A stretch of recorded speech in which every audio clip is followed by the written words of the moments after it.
It must be patently obvious by now that the central position of our camera gives us an incomparably better view of the action than the side-mounted TV cameras.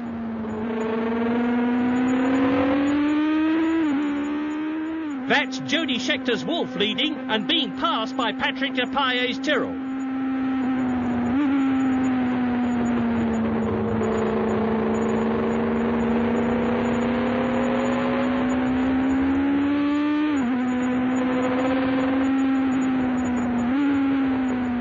And here's Carlos Reutemann diving his Ferrari inside Mario's Lotus.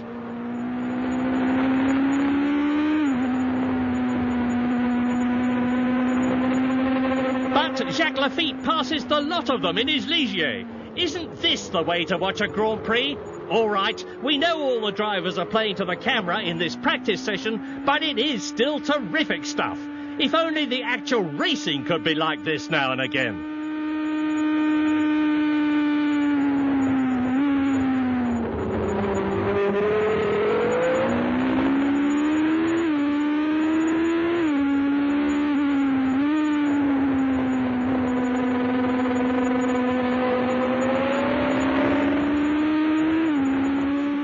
When three-times world champion Jackie Stewart drove a Tyrrell at Brands Hatch in 1978, he'd been retired from racing for 5 years. But he soon showed that he'd lost none of his extraordinary skills. He was fitted with a microphone for the occasion, so I'll let him talk us round the circuit. To the start-finishing line of this lap.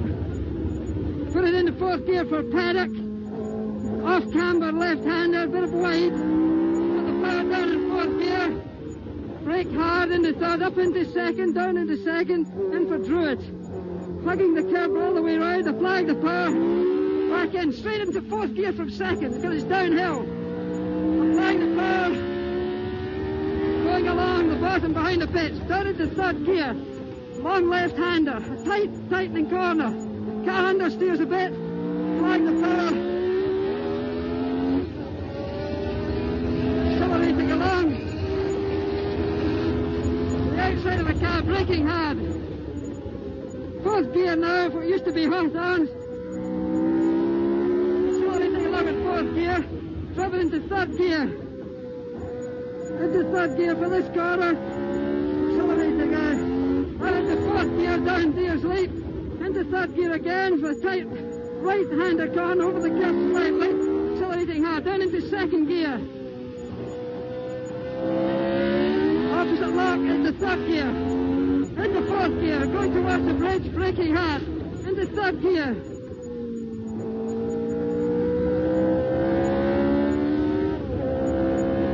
And right at the end of the...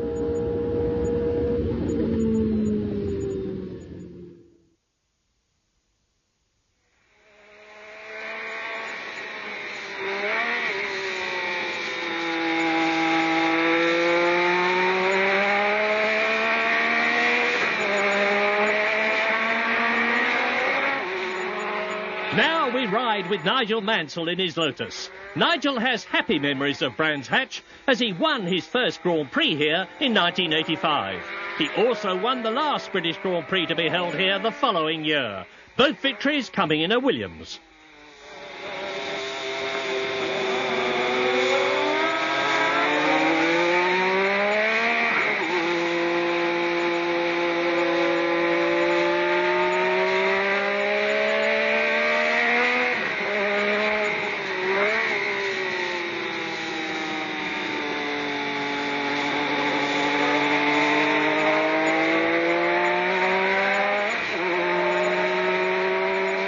Nigel never really gets going on this run. Notice how quickly the McLaren and Ferrari go by.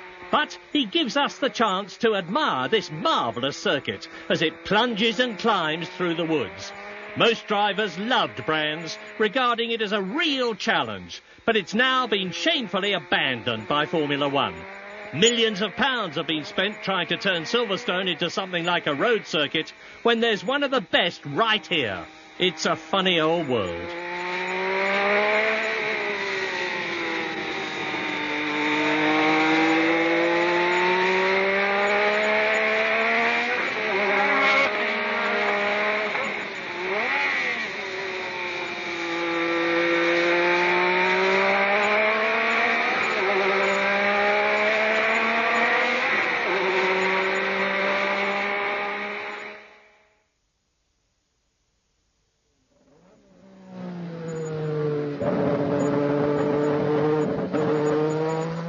President Juan Perón of Argentina was a great racing fan whose influence led to the construction of this circuit, Autodrome 17th October, on the outskirts of Buenos Aires.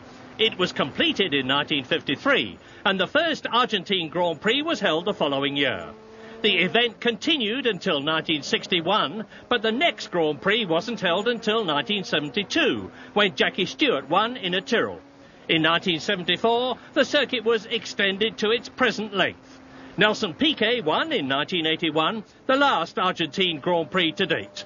As we ride with Jean-Pierre Jabouille in his Renault, we can see that it's flat and featureless, with two long straights joined by this almost semicircular curve. It wasn't very demanding, but quite quick. Piquet's winning average speed in 1981 was almost 125 miles an hour.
It's a surprising fact that during all the on-car laps filmed by Alain Boinard, more than 100, nobody spun. More's the pity, as it would probably have made pretty exciting viewing. One driver did crash, however, and it was Senor Piquet here, who'll stuff his Lotus Honda into a wall in a minute or so. Meanwhile, let's watch this triple world champion in action.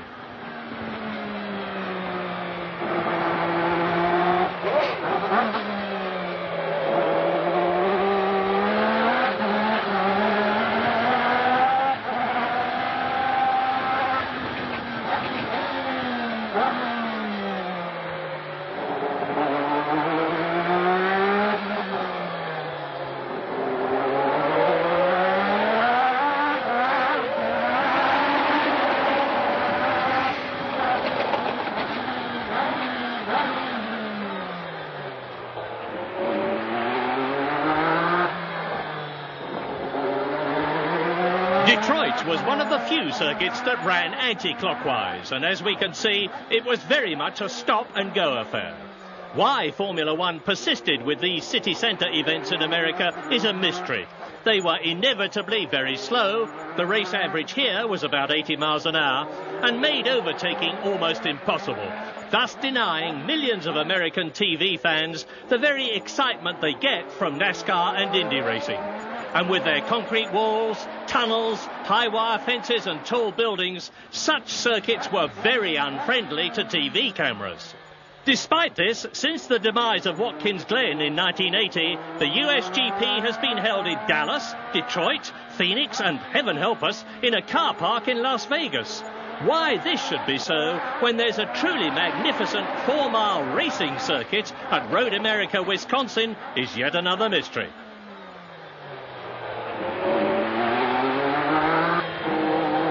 Oh yes, and if you're wondering about Senor Piquet's shunt, it's coming up about now. Oh well, it can happen to the best, can't it? We'll turn a blind eye to that one, Nelson.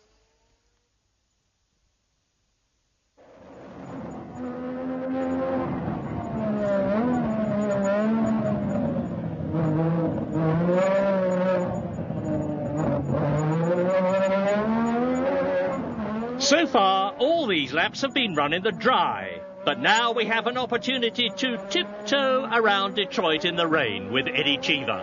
Just watch and listen as he fights to keep the Renault away from those unforgiving walls.